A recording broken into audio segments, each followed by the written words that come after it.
여러분 안녕하세요. 반갑습니다. 네프롤로지 19번째 시간입니다. 저번 시간에 이어서 오늘은 글로메룰로네프라이티스 마무리하겠습니다. 오늘은 그래서 남은 거 다 할 거예요. MPGN, 루푸스 네프라이티스, IgAN, PSGN, RPGN, 그리고 선천성 혈뇨질환 두 가지 보게 됩니다. 그럼 우선 MPGN부터 봅시다. Membranous Proliferative Glomerulonephritis, 막 증식성 토리콩파염인데요.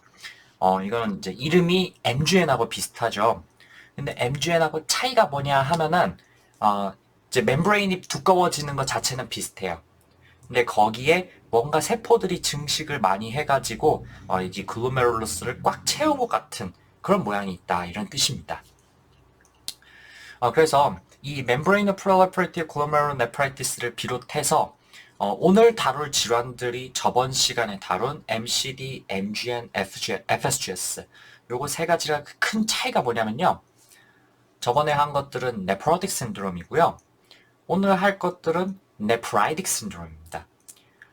그래서 이 네프라이틱 신드롬들은 면역세포들에 의해서 염증이 적극적으로 일어나고 있다.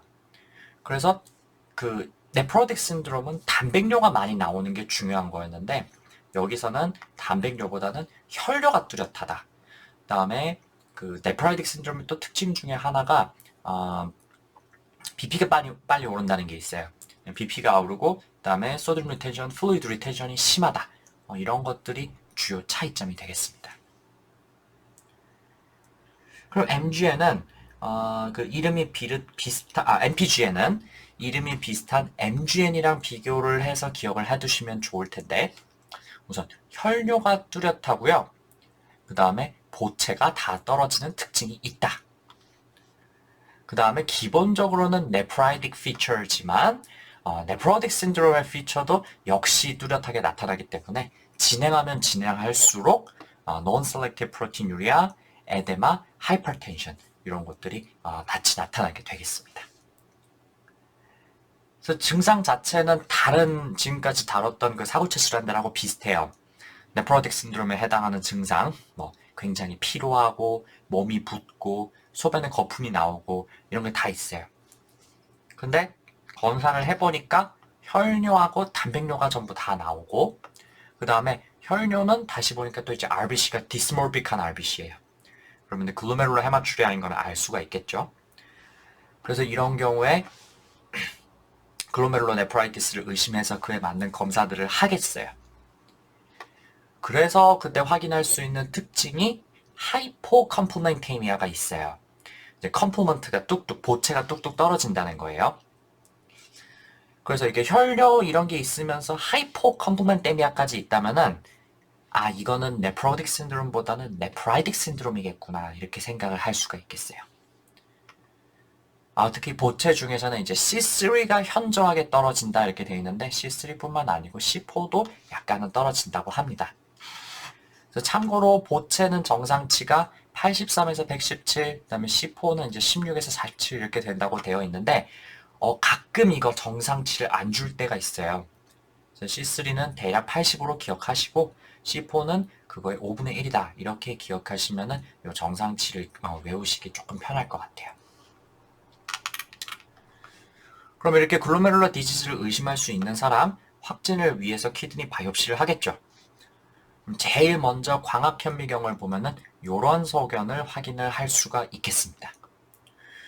여기 보시면은 이렇게 주머니 같은 그런 구조물이 있으니까 이게 글로메룰러스였구나 여기까지는 알 수 있을 거예요.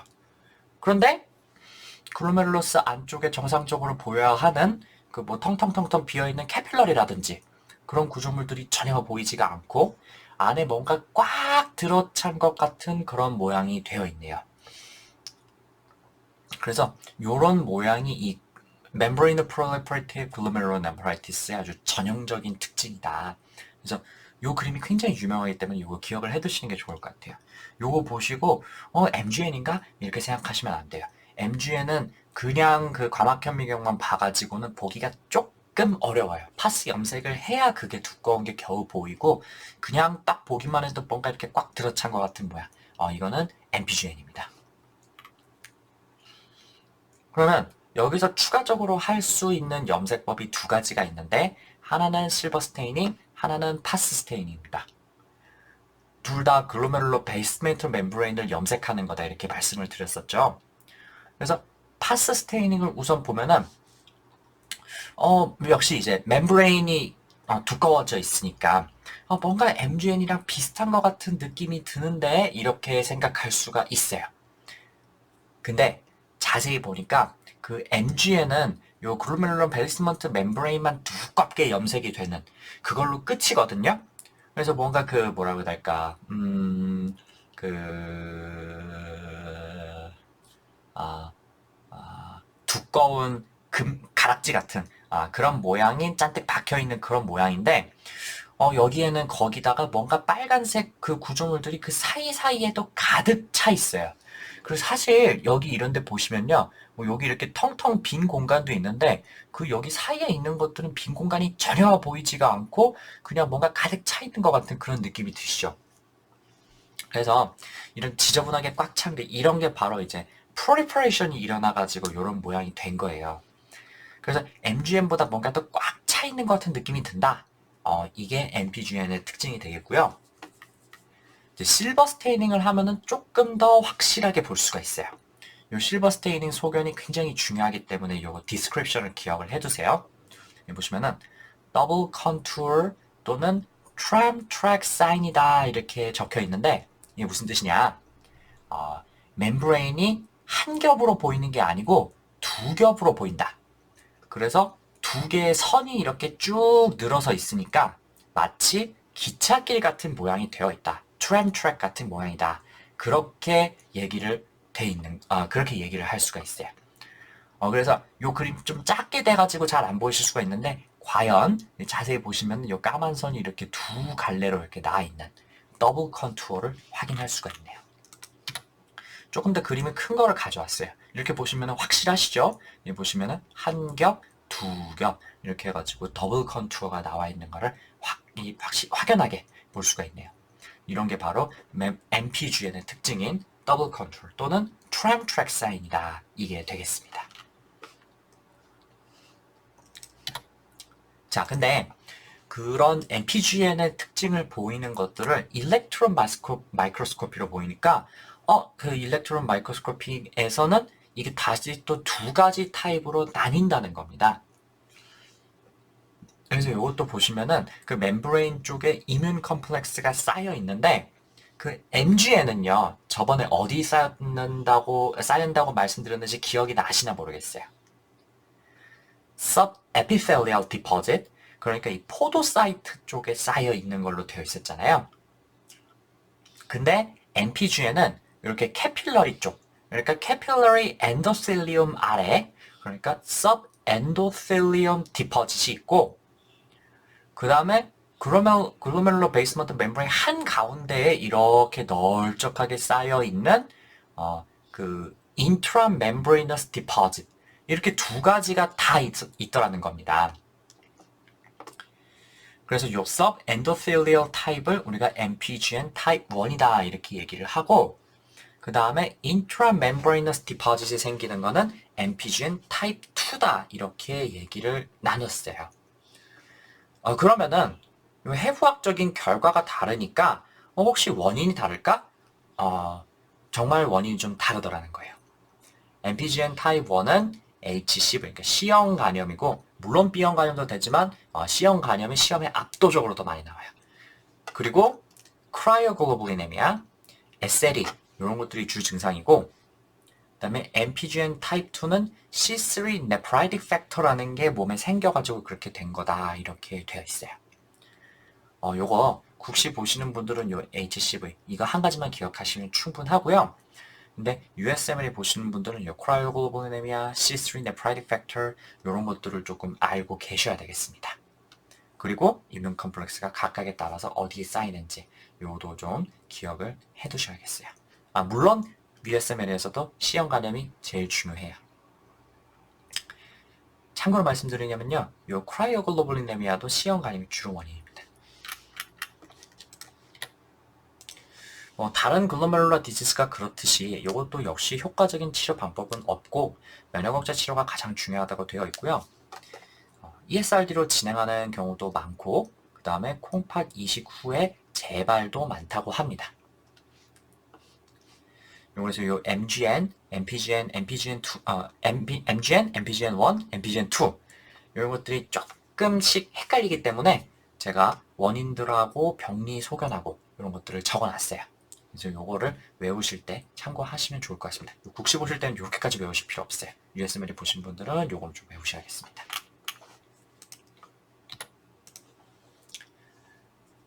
자, 다음은 루푸스 네프라이티스, 루푸스 신염입니다.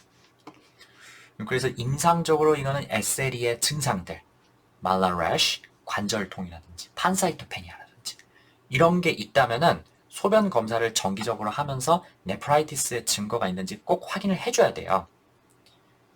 그래서 그럼 도대체 그 네프라이티스의 증거라 하면 어떤 것이냐? 조금 전에 했던 거랑 똑같죠? 헤마추리아가 있고 그 다음에 글로메룰러 헤마추리아 그러니까 RBC 캐스트라든지 디스몰픽 RBC라든지 이런 것들이 확인이 될 거고요. 거기에 프로틴유리아가 같이 있고 거기에 네프라이티스니까 하이퍼텐션 있고 이거는 뭐가 됐든 간에 글로메룰러 디지즈는 결국 이제 리널 펑션이 떨어지니까 GFR이 감소한다. 이런 것들이 있으면은 그 루푸스에 의한 네프라이티스를 의심해서 반드시 바이옵시를 해봐야 되겠습니다. 그 다음에 여기 그 국시에 이게 나온 적이 있어가지고 요거 한번 기억해 두시면 좋을 것 같아요. 키드니에 문제가 생기면서 헤모프티시스가 있다든지 그러니까 이거는 폐 증상이잖아요. 이런 것들이 폐 증상이 함께 보이는 거를 이런 거를 pulmonary renal syndrome이라고 하는데요. 그 중에서 가장 대표격으로 들어가는 게 Goodpasture disease. 그 다음에 granulomatosis with polyangiitis, Wegener's disease라고도 하죠. 아니면은 microscopic polyangiitis 이런 것들이 있는데요. 사실은 그런 pulmonary renal syndrome을 일으킬 수 있는 원인 질환 중에 하나가 바로 이 SLE입니다. 그래서 SLE 역시도 이제 키드니와 렁을 동시에 공격할 수 있다. 그래서 SLE의 증상들, 말라래쉬, 관절통, 복통 이런 것과 함께 판사이토페니아, 하이퍼컴플멘테미아 이런 것들은 이제 SLE에서 당연히 보이는 소견이고요. 거기에다가 방금 말씀드린 헤마추리아, RBC 캐스트, 프로틴유리아 이런 것들이 함께 나왔다면은 이건 루푸스 네프라이티스고 이런 사람이 만약에 이제 기침을 하는데 거기 피도 섞여 나왔다. 그러면은 이 루푸스가 퍼머널리 리널 신드롬으로 악화가 되었구나. 이렇게 얘기를 할 수가 있겠네요.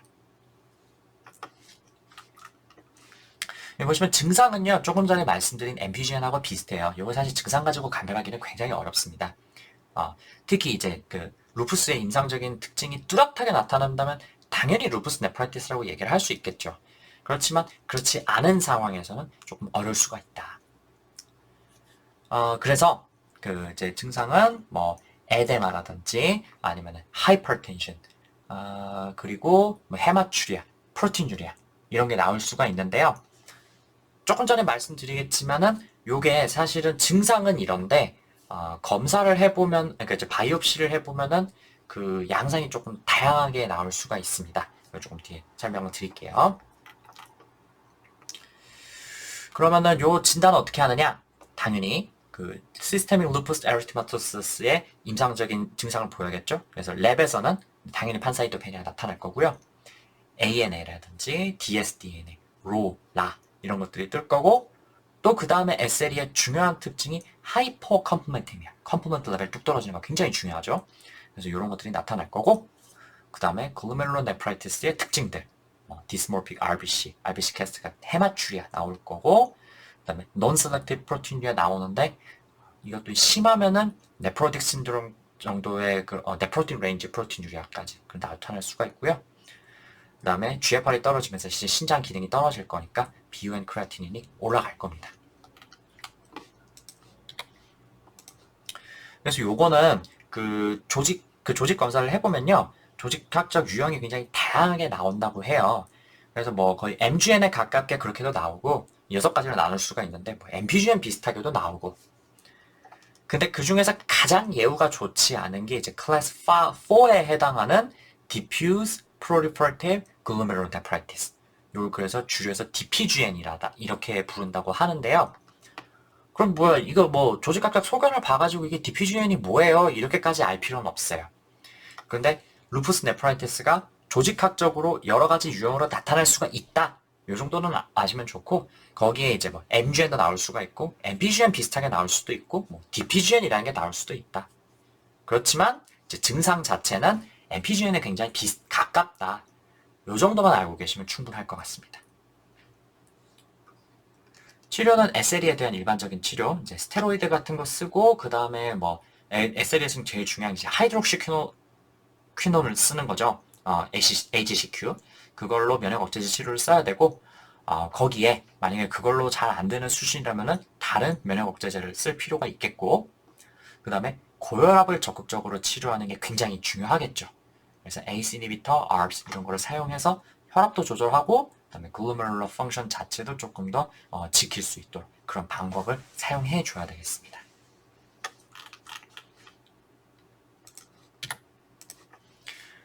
다음은 IgA 네프로패스입니다. IgA라 함은 주로 뮤코사의 면역 기능을 위해서 생성되는 이뮤노글로불린이죠. 그래서 이 IgA 네프로패스는 뮤코사의 감염, 뭐 예를 들어서 URI라든지 아니면은 GI 인펙션 이런 거 이후에 그 IgA가 너무 많이 생성되다 보니까 그게 온몸에 쌓여가지고 발생하는 네프라이티스가 되겠습니다. 그래서 사실은요, 이 IgA가 늘어났을 때 이게 꼭 신장에만 쌓일 수 있느냐? 그렇지 않아요. 이거 피부에 쌓이면 뭐라 그래요? 헤노셀라인 퍼퓰러라고 하죠. 그런 거를 이제 IgA 바스큘라이티스다 이렇게 얘기를 하잖아요. 그 헤노셀라인 퍼퓰러는 이제 발견한 사람 이름 따서 붙인 거고 정확한 가장 중요한 그 메디컬 텀은 IgA 바스큘라이티스라고도 하거든요. 그래서 여러 군데에 쌓일 수 있는데 키드니에 이게 인볼브가 되면 IgA 네프로패스다 이렇게 얘기를 하는 겁니다. 그래서 이 IgA 네프로패스는 이제 그런 원인이 되는 감염 이후에 원인 되는 감염이 발생하고 나서 한 2, 3일 정도 뒤에 발생하는 네프라이티스입니다.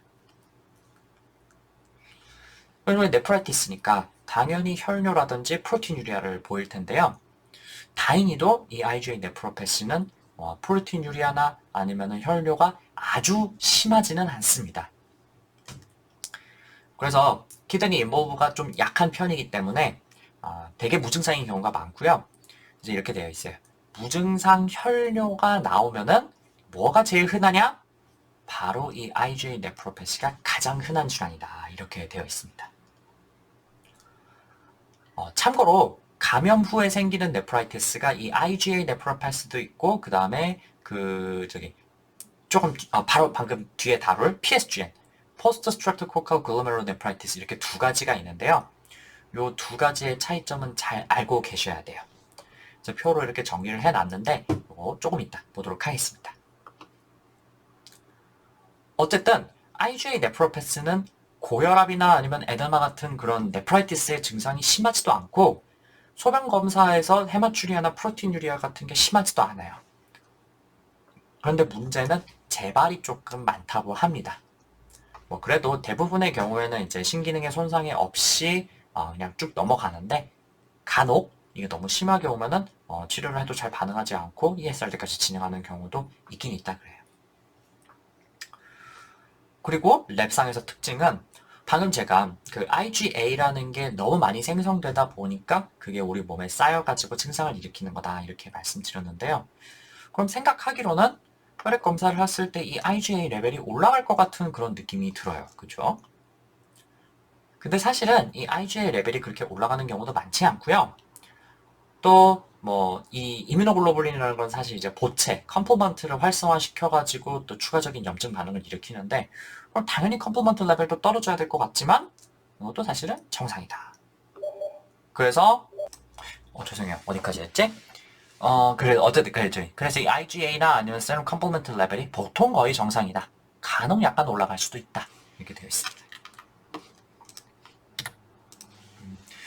확진을 위해서는 조직 검사를 해봐야 되는데요. 이 IgA 네프로패스의 특징은 IgA가 메산지움에 침착되어 있다 이렇게 되겠습니다. 메산지움이 혹시 뭐였는지 기억나세요? 이 글로메룰러 캐필러리가 실뭉치처럼 돌돌돌 뭉쳐 있잖아요. 근데 그 뭉쳐있는 복잡한 구조를 유지하기 위해서는 캐필러리를 꽉 붙잡고 있는 세포가 있어야 된다 그랬어요. 그래서 그게 바로 그 사이에 껴있다. 메산지얼 셀이다 이렇게 되어 있는데 그 메산지얼 셀들이 들어있는 공간이 메산지움입니다. 그래서 그걸 전자현미경으로 보면요. 이 메산지움의 IgA가 편착이 되는데 여기 보시면 이게 글로메룰러 캐필러리고 여기 그래서 캐필러리 옆에 있는 요 공간이 메산지움인데 여기 보시면은 요 뭐 엔도텔리움이나 아니면은 글로메룰러 베이스먼트 멤브레인 아니면은 요 그 겉부분의 그 포도사이트 푸드 프로세스 요런 것에는 전혀 특별한 변화가 없는데 여기 보시면은 여기 이렇게 이게 옆에 뭔가 임문 컴플렉스 같은 거에 쌓인 거를 확인을 할 수가 있어요. 요거는 이제 메산지움 셀의 핵이겠죠. 여기에 이렇게 뭔가 잔뜩 쌓여 있는 게 이런 게 바로 그 IgAN의 그 일렉트론 마이크로스코피의 특징이 되겠습니다. 예, 전자현미경 보면 이렇게 되고요. 조금 더 이런 거를 확실하게 좀 더 쉽게 볼 수 있는 방법은 면역 형광 염색법, immunofluorescence인데 이건 이제 IgA를 염색을 하는 거예요. 그러면은 그것들이 여기 이제 빈 공간들은 캐필러리인데 이 캐필러리 사이사이에 이렇게 쌓여가지고 초록색 형광을 발하는 거를 볼 수가 있어요. 그래서 이런 모양을 보고 우리가 메산지얼 디포짓이라고 하거든요. 그래서 이 사진은 좀 기억해 두시는 게 좋을 것 같아요. 그래서 사실은 이 IgA 네프로패시는 큰 문제 없이 그냥 넘어가는 경우가 많기 때문에 특별한 치료가 필요한 경우가 많지 않다 그래요. 그렇지만 단백뇨가 많고 이제 뭐 고혈압 같은 것들이 발생을 한다든지 그리고 뭐 신장 기능이 점점 떨어지는 게 확인이 됐다든지 이렇게 나쁜 예우를 시사하는 소견들이 있다면은 역시 치료를 해줘야 되겠죠. 그래서 이것도 이제 ACE inhibitor ARBs 이런 걸로 신장 기능의 감소를 늦추고 거기다가 스테로이드나 아니면 면역 억제제를 사용을 해서 염증을 억제하는 게 주요 치료 방법이 되겠습니다.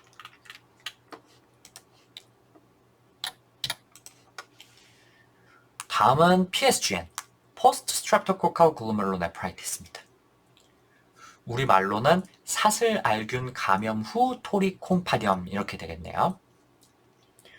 요거는 근데 네프롤로지에도 내용이 있고 그 다음에 소아과 네프로파트에도 내용이 있는데 이거 주로 소아과에서 많이 보게 되는 질환이다 보니까 요거는 제가 둘 다 적어놓긴 했는데 이제 소아과의 내용을 조금 더 자세하게 적어놨더라고요. 이제 소아과 내용으로 보도록 할게요. 이름에서 보시다시피 스트랩토코커스에 의한 감염 질환을 앓고 난 다음에 글로메룰로네프라이티스가 오는 겁니다. 근데 이 스트랩토코커스는 감염을 일으킬 수 있는 게 이제 파렌자이티스, 인두염을 일으킬 수도 있고요. 그 다음에 스킨 인펙션, 피부 감염을 일으킬 수도 있어요. 임페타이고 이런 거 가능하잖아요. 근데 어느 쪽이든지 간에 이렇게 감염이 생긴 다음에 한 2, 3주 정도 지나면은 그 다음에 PSGN이 발생할 수가 있다. 특히 겨울철에 Streptococcal pharyngitis, 그러니까 strep throat이라고 하죠.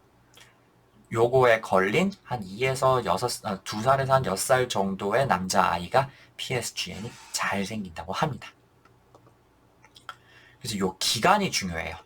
조금 전에 IgA 네프로패스는 걸리고 나서 금방 그러니까 한 2, 3일 정도 지난 다음에 뭐 혈류 나오고 뭐 증상 보이고 그럴 수 있다 그랬잖아요. 근데 요 PSG에는 한 2, 3주 정도 시간이 좀 길게 필요하다 이렇게 돼 있어요.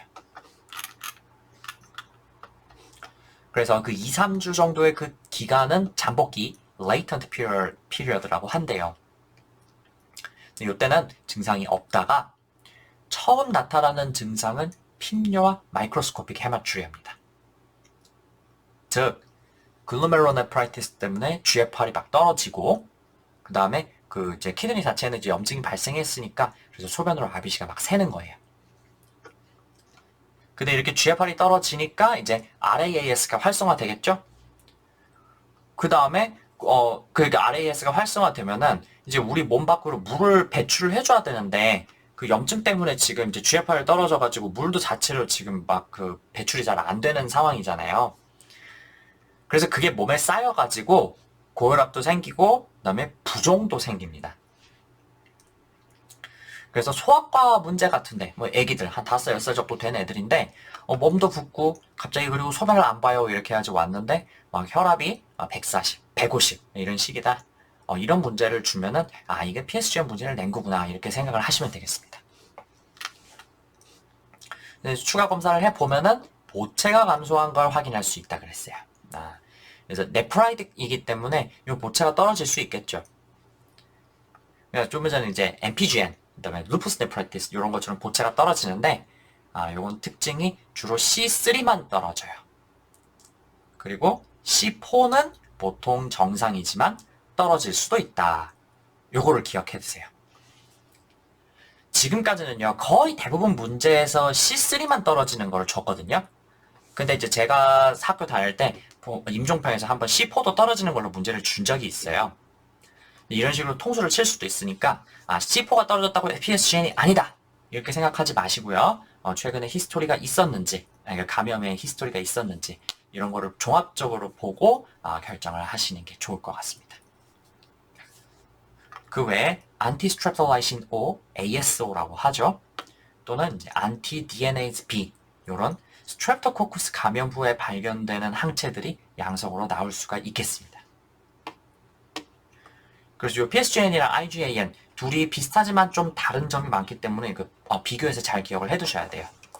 PSGN 아까도 말씀드렸지만 이제 10에서 14일 정도 감염 이후에 최소한 이 정도의 시간이 걸려야 되고요.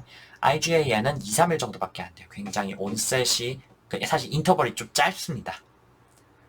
그리고 PSGN은 좀 어린 애들이 잘 걸리고요. IgAN은 한 20, 30대 남자 이런 사람들이 잘 걸린다 그래요. 그리고 PSGN은 초기부터 고혈압이라든지 부종, 폐부종, 핍뇨 이런 증상들이 굉장히 뚜렷하게 나타나는데 IgAN 물론 심하면 이런 거 나타날 수 있어요. 그렇지만 가장 흔한 거는 무증상 혈뇨다 이렇게 되겠습니다. 검사 소견에서는 PSGN의 AS와 양성이 나와야 되고요. 그 다음에 C3가 크게 감소하고 C4는 정상이거나 아니면 조금 떨어진다. 그렇지만 IgA 네프로피스는 보통 검사 소견이 전부 정상이다. 이렇게 되어 있습니다.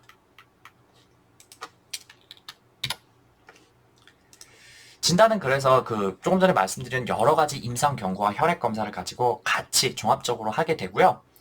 그래서 여기선 중요해요. 다른 글로메룰러 디지즈는 키드니 바이옵시를 많이 하잖아요.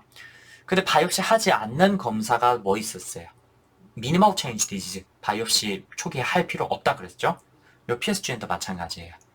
여러 가지 임상 상황을 종합해서 봤을 때 이건 PSGN일 것 같다 이렇게 생각이 된다면은 초기에 바이옵시를 할 필요가 없습니다. 검사를 하면은 요런 소견을 보인다고 하는데 글쎄 PSG 안에서 이렇게 병리 소견 가지고 문제 푸는 거는 제가 본 적 없는 것 같아요. 그래서 요거는 크게 중요하지 않아요. 치료는 보존적인 요법으로 하게 됩니다. PSGN 자체는 보통 일주에서 한 달 사이에 완전하게 회복이 되기 때문에 키드니 자체에 대해서는 특별하게 치료를 할 게 없고요. 근데 워터랑 소듐 리텐션이 더 심해질 수가 있기 때문에 수분과 염분 제한을 하는 게 중요하겠고요. 너무 볼륨 오버로드가 심하거나 한다면은 레이식스를 써가지고 물을 좀 빼줄 수가 있겠어요. 그리고 또 PSGN은 혈압이 많이 올라가죠. 그래서 혈압을 잘 조절해 주는 게 중요합니다. 만약에 혈압이 너무 높으면은 두통, 구역, 경련 이런 Hypertensive Encephalopathy의 증상을 보일 수가 있다 그래요. 그래서 이런 증상들을 보이면은 각각에 맞춰가지고 대증 치료를 하는 게 아니고 혈압을 낮춰주는 게 훨씬 중요하다.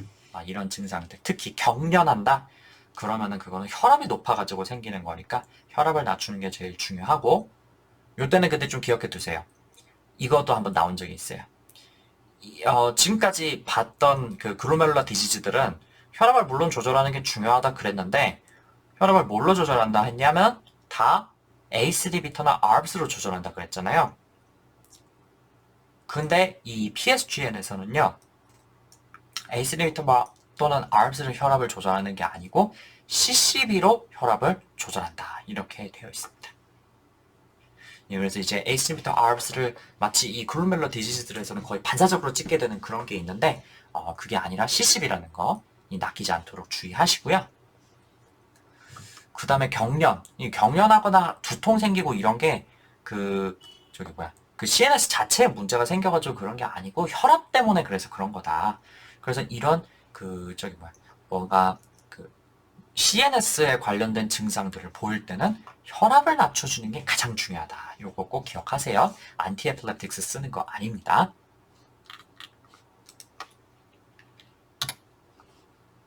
다음은 RPGN, Rapidly Progressive Glomerulonephritis, 급속 진행 토리 콩팥염입니다.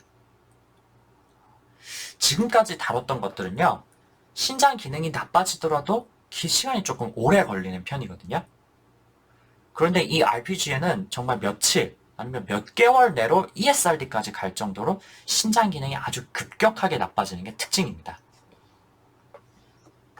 그리고 보통은 다른 전신 질환이 이미 있는데 거기에 renal manifestation이 RPGN이다. 이렇게 되는 거라고 생각하시면 될 것 같아요. 여기에 해당하는 질환들이 몇 가지 있는데 이제 원인은 조금 이따가 보도록 하고 어쨌든 그게 RPGN으로 이행하게 되면은 공통적인 특징이 이 보우만스 캡슐 내에 매크로파지와 파이브린이 꽉 들어차가지고 그게 마치 초승달 같은 모양이 된답니다. 그래서 RPGN을 다른 말로 크레센틱 GN이다. 이렇게도 부른다 그래요.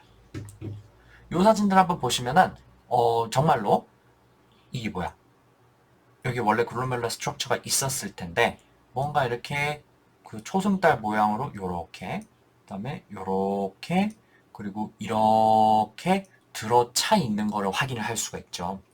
그래서 크레센트 모양이다. 그런데 여기 안에 들어있는 세포들이 뭐냐? 매크로파지다. 요걸 정도는 기억해 두시는 게 좋을 것 같아요. 그래서 사실 이거 보면은 매크로파지인 걸 지금 우리가 알기는 쉽지 않은데 매크로파지 아마 면역관광 염색이라든지 이런 걸 통해 가지고 알 수가 있겠죠. 그래서 이제 그 매크로파지다 이렇게 되어 있어요.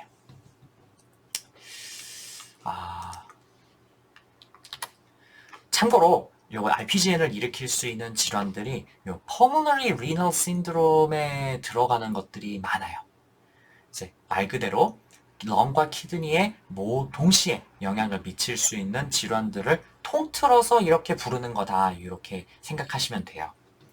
그래서 런에서는 diffuse glomerular alveolar hemorrhage 이런 걸 일으키니까 요게 이제 헤모프티시스 이런 걸로 나타날 거고 그다음에 키드니에서는 glomerulonephritis로 나타나게 되죠.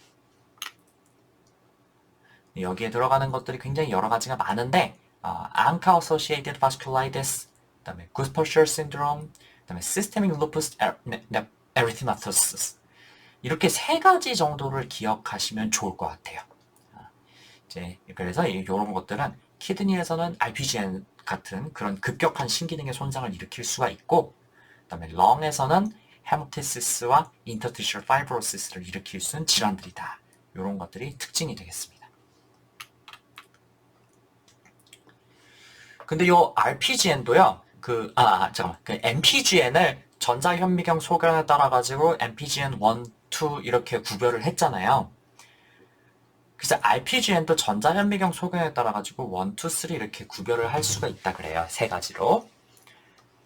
역시 이뮨 컴플렉스가 어디 쌓이냐 요걸로 구별을 하는 건데 이 RPGN1에서는 intramembranous linear deposit이 되고 RPGN2에서는 subendothelial deposit이 된다 그러고요. 그 다음에 RPGN 타입 3에서는 이뮨 컴플렉스가 쌓이지 않는다. 그래서 퍼시 이뮨 타입이다. 이렇게 부른다고 합니다. 그럼 RPGN1에 해당하는 거는 그래서 이제 RPGN1에 해당하는 거는 이제 구퍼스처 디지즈가 있고 그다음에 RPGN 타입 2는 이제 IgAN 그다음에 MPGN, lupus nephritis, PSGN 이런 것들이 해당하는데 사실 이런 것들은 각자 그 특징적인 소견들이 있는 것들이잖아요. 근데 이게 그냥 빨리 진행하면은 그때는 RPGN으로 나타날 수가 있다. 이렇게 생각하시면 될 것 같아요. 마지막으로 RPGN3는 ANCA-related vasculitis들이죠. 그래서 이게 C안카가 포지티브로 나오는 GPA, Wegener's disease가 있고, 그 다음에 P안카가 포지티브 나오는 microscopic polyangiitis. 이렇게 두 가지가 있다. 이 정도 기억해 두시면 좋은데, 그러면은 도대체 RPGN에서는 뭐가 시험에 잘 나오냐면은, 첫 번째, RPGN 타입 1이 구퍼셜 디시스다.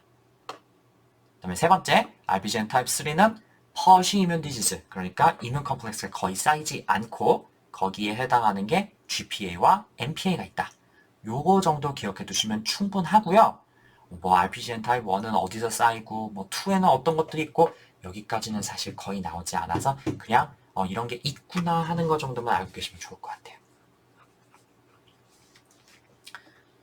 치료는 다른 것들과 비슷하게 글루코코르티코이드와 사이클로포스파마이드라고 하고요.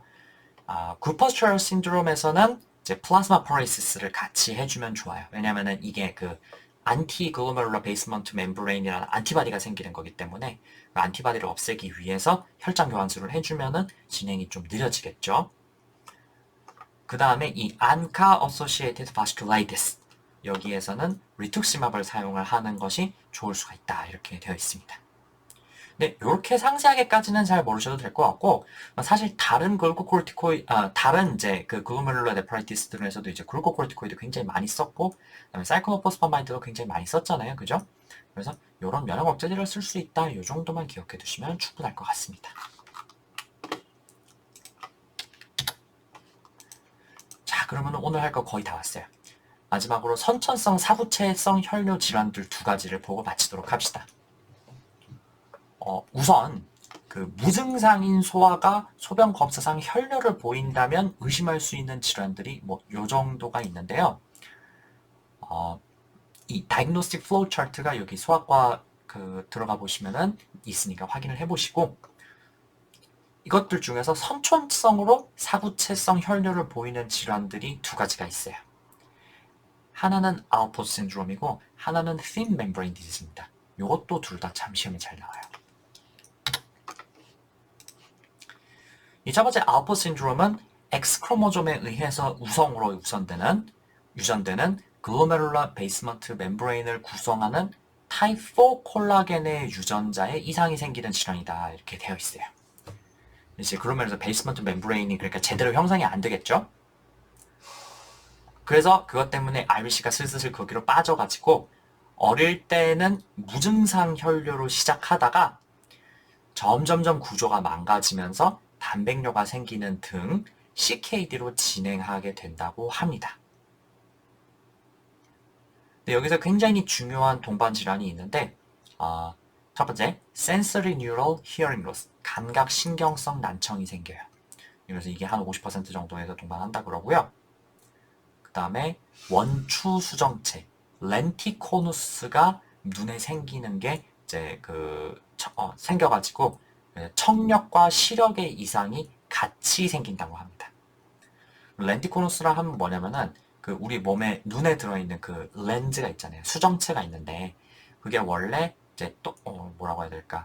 이 납작한 안경알 같은 그런 모양으로 되어 있어가지고 그 빛을 이렇게 초점을 맞춰주는 그런 역할을 하죠. 근데 그게 이렇게 평평하게 되어 있어가지고 매끈하게 되어 있어야 되는데 여기 앞부분이 이렇게 원추, 그러니까 원뿔이죠. 원뿔처럼 이렇게 튀어나온다는 거예요. 그럼 얘가 제 기능 할 수 있겠어요? 못하겠죠? 그래서 이런 게 알포드 신드롬의 특징이다 이렇게 되어 있어요. 그래서 이런 증상들은 보통 한 10살 전후로 나타나가지고 점차 심해진다 이렇게 되어 있습니다. 근데 참고로 이 수정체가 앞에 원추 모양이 생기는 게 원추 수정체라고 하고 이거는 렌티코누스라고 그러고요. 그거 말고 원추 각막이라고 들어보셨죠? 그건 각막에 여기 이렇게 원추 모양이 생기는 거예요. 그런 거는 케라토코르뉴스라고 하고요. 그거는 이 알포트 신드롬하고는 상관은 없습니다. 그래서 그 케라토코르뉴스라는 단어도 종종 나오는데 원추 각막이죠. 그거는 요거랑 좀 다르다. 헷갈리지 말자 이거 기억해 두시면 좋을 것 같아요. 그래서 이 알포스 신드롬에 의심되는 환아를 보면은 청력이나 시력 이상은 없는지 확인해 볼 필요가 있겠고요. 이제 그런 게 답으로 나오기도 해요. 알포드 신드롬 진단했는데 그러면 다른 검사는 또 뭘 해야 되느냐? 그러면은 뭐 키드니 바이옵시 이런 거 아니에요. 청력 검사, 시력 검사가 답이 됩니다. 그거를 화나 자체한테도 해야 될 필요가 있겠고요. 그리고 엄마 쪽 친척 중에 비슷하게 청력, 시력 이상이 있거나 아니면은 이제 신장에 문제가 있었던 사람이 있는지를 문진을 해볼 필요가 있겠어요. 확진은 키드니 바이옵시로 하게 되는데 이게 베이스먼트 멤브레인에 문제가 생기는 거니까 그 베이스먼트 멤브레인을 보기 위해서 그 전자현미경을 봐야 되는 거고요. 그래서 그 전자현미경을 보면은 이거를 이제 바스킷 위브 패턴이라는 게 나온다고 하는데 보시면은 요 왼쪽에 있는 거는 노멀 글로메룰로 베이스먼트 멤브레인이라 가지고 이렇게 매끈한 모양이 되어 있는데요. 요 알포 신드롬은 요게 뭔가 선 같은 게 잔뜩 그어져 있는 그런 모양이 보이죠. 그리고 두께도 일정하지가 않고 막 울퉁불퉁이 되어 있는데 여기도 보시면은 이렇게 선 같은 게 쭉 그어져 있는 게 보이시는지 모르겠어요. 거기다가 모양이 일정하지 않고 두께가 일정하지 않고 어디는 두껍고 어디는 얇고 그런 모양들이 나타날 수가 있죠. 그래서 이런 거를 보면은 우리가 이제 그 바스킨 윕 패턴을 확인했다. 알포드 신드롬이다. 이렇게 얘기를 할 수가 있다고 그러고요. 추가적으로 이뮤노플로레센스 검사를 하면은 이제 타입 4 콜라겐이 제대로 발현되어 있지 않은 거를 확인을 할 수가 있다. 이렇게 되어 있습니다. 그 다음에 또 무증상 혈뇨 나타날 수 있는 질환이 이게 thin membrane disease인데 요거는 가족성으로 혈뇨를 보이는 거는 조금 전에 말씀드린 알포드 신드롬하고 비슷한데요. 요거는 뭐 글로메룰러 베이스먼트 멤브레인이 아예 뭐 제대로 형성이 되지 않은 거냐 하면은 그 정도까지는 아니고 생기긴 생기는데 약간 좀 얇은 정도라고 합니다. 그래서 그렇게 돼 있으면은 그 RBC가 거기를 이렇게 빠져나올 수 있다 그래요. 근데 알포드 신드롬은 이제 점점 안 좋아지고 그리고 동반하는 합병증 같은 것도 있고 또 그런데 이 thin membrane disease는 그냥 혈뇨가 나온다 뿐이지 대개 예후는 양호하다 그래요. 그럼 뭐 아기가 무증상인데 소변검사 해보니까 갑자기 글로메룰로 헤모추리아가 있다 그래서 왔다. 그러면은 혹시 부모님들 중에서도 그런 검사 결과가 나온 적이 있느냐? 이걸 확인해 볼 필요가 있겠죠. 그래서 이게 상당히 흔하다 그래요. 그래서 소아의 무증상 사구체성 혈뇨에서 가장 흔한 질환은 요 IgA 네프로패스지만 반드시 감별해야 될 것 중에 하나가 thin membrane disease가 있다. 요거 정도는 기억해 두시는 게 좋을 것 같아요. 자, 그럼 오늘은 여기서 마치겠습니다. 사구체 질환 정말 어렵고 외울 거 많죠.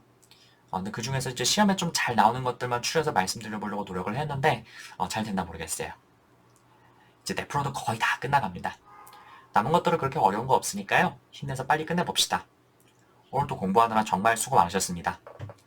복습하시고 문제 풀어보시고요. 다음 시간에 뵙겠습니다.